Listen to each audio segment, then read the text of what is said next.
We have a new filming location. My bed.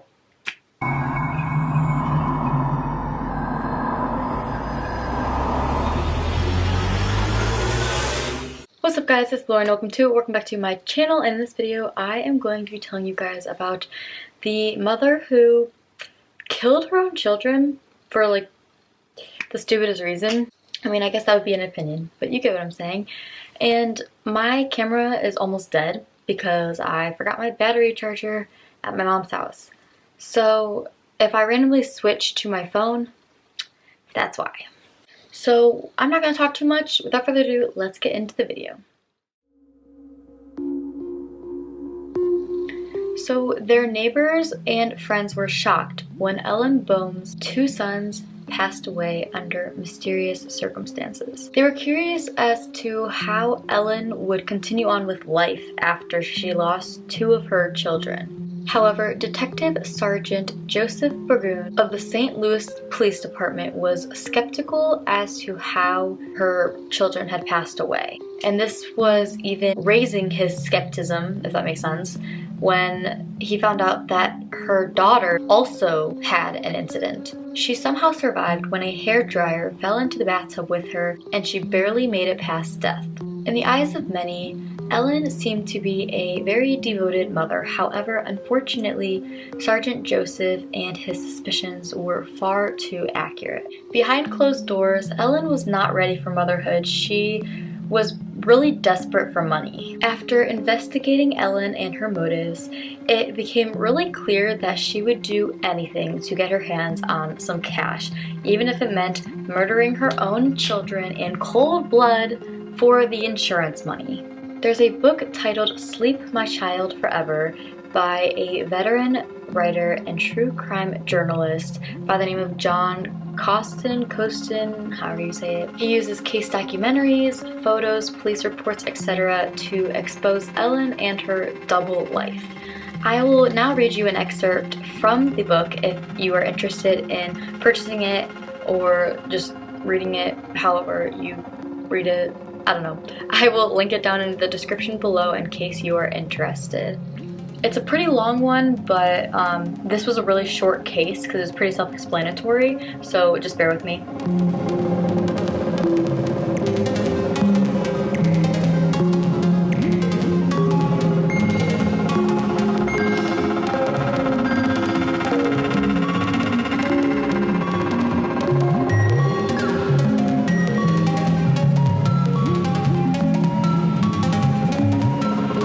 Ellen could hear the sweet echoes of child's play coming from the bathroom. She was in the kitchen, putting away groceries, and her daughter Stacy was soaking in the bath, playing with her Barbie dolls.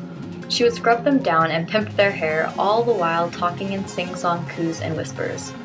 As Ellen unbagged groceries, the sounds emanating from the bathroom didn't register as assurance that all was well, or that another tiring day of being a single working mother was near its end.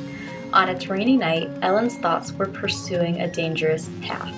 As if it were nothing more than her next evening chore, Ellen left the kitchen, walking down the hallway to her bedroom. There, she found the object that had been occupying her thoughts, a hairdryer. She picked it up, examining the length of the cord. Then, she plugged the appliance into the wall outlet outside the bathroom and looked in on her 8-year-old daughter. Stacy was washing her face. Her eyes were closed to keep the suds out, but she heard something fall into the water. She splashed water into her face to clear the soap away so she could see what it was. A 110-volt charge electrified her bath water, and Stacy screamed. First, blinding pain struck, then the sensation of something crawling all over her. She sensed that she was being pulled down into the water, but she didn't know why. There was no one there. When she tried to get up, she couldn't do it. She was overpowered by something pulling her down, a force she had never felt before. She didn't know how she did it, but somehow she managed to grab the hairdryer and turn it off. She threw it out of the tub and climbed out. Then Stacy saw her mother. "Stacy," she said, appearing frantic. "What happened?" "I don't know," Stacy answered. The words came slowly. She was still shaking all over. Ellen dogged the trickle of blood coming from the little girl's mouth.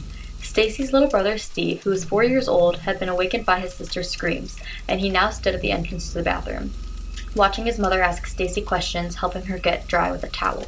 Ellen turned to Steve. "Steve, what happened?" The sleepy little boy had no answer. "I'll get Todd. You start to get dressed." Todd Andrews lived down the hall. Though Ellen didn't know him except to say hello, which was about how well she knew anyone in the building, she did know that he was a medical student. maybe he could help. But he didn't answer his door, and in the short time that elapsed while Ellen had gone to fetch him, both of her children had become hysterical. There was uncontrollable crying and shrieking. "We have got to get you dressed. We have to take you to the hospital."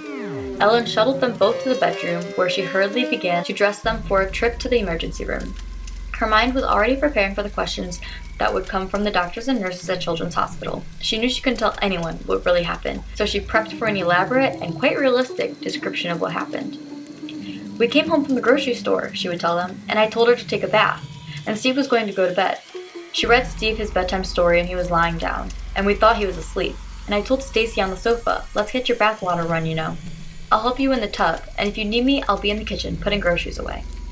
She had her Barbie dolls in the tub, and she was playing with them, and as I was putting groceries in the refrigerator, putting some meat away, then I heard a scream. And I ran to them, toward the bathroom, down the hallway, and I saw a cord that was plugged into the outlet, and Steve was up, and he was crying, and Stacy was. She was just in shock. She was screaming. I yanked the cord up, and oh my god, it was a hairdryer. I got Stacy out of the tub. And Steve says, 'I got it just to rinse the Barbie doll's hair, Mom, and I went in your dresser and got the hairdryer, and I plugged it in. I thought it was to dry their hair, and I accidentally dropped it in the tub.' I didn't see Steve come out of the room. I didn't hear him, because I was putting the groceries away, and I was making noise putting the meat away in the refrigerator, and all I heard was her scream, and then him cry, and then him scream, and start crying." As Ellen pulled the shirt over Steve's head, then slipped on his socks and shoes, both children began to wail again. This time it was even louder than before, carrying down the hall, and now it was magnified by Ellen screaming back at her kids. Joseph Rodriguez heard the commotion. He had been taking the trash out to toss it down the chute in the hallway. He heard the mother yelling, the kids screaming, and he lingered outside in the hall until he had heard enough, and then he went back into his apartment and called the police. Mr. Rodriguez's call to 911 was recorded at 11:04 p.m. He gave the dispatch officer the basic facts and was told that a car would be around in a matter of minutes. Concerned, he then went down to the lobby of the building to wait.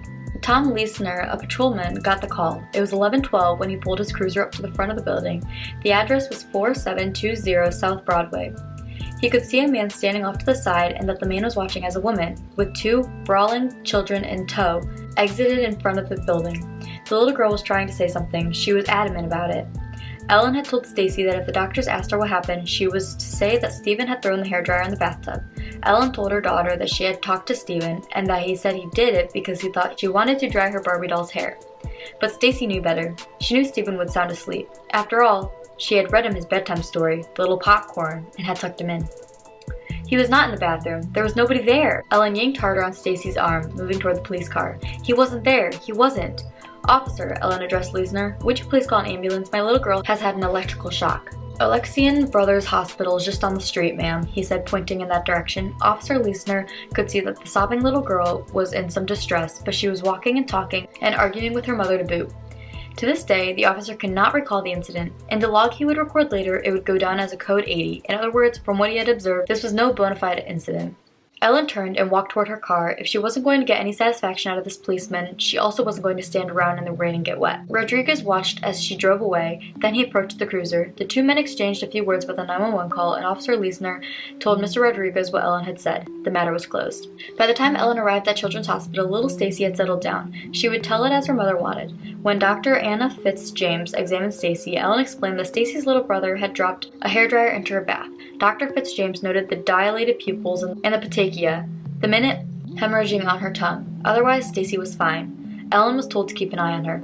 "I'll probably keep her home from school tomorrow," Ellen said. "Fine," the doctor said. "She said that it felt like something was crawling all over her when she was in the water," Ellen offered up. "Uh-huh." Ever since her little brother David had died, Stacy had been having nightmares about it. In the dream, David was killed by a black man. It was never made clear exactly how he was killed, but it was always the same man, who wore a white hat, a black shirt, and pink pants. Stacy knew that the man in the nightmare didn't kill her brother, because she was there when he died. It had happened less than a year before Stacy's bathtub scare. Her mother had found the 2-year-old lying on the living room floor. When she tried to wake him, he wouldn't stir. His face was blue, and he didn't say anything. It was Thanksgiving Day, 1988, and Stacy would never forget it. Alright guys, so that was the excerpt from that book. So thank you guys so much for watching this video. If you liked it, give it a thumbs up. If you disliked it, give it a thumbs down. I don't really care. Subscribe if you're new, and comment down below what you thought of this case. But also comment down below what you guys want to see in my next video, and I'll see you in the next one. Bye!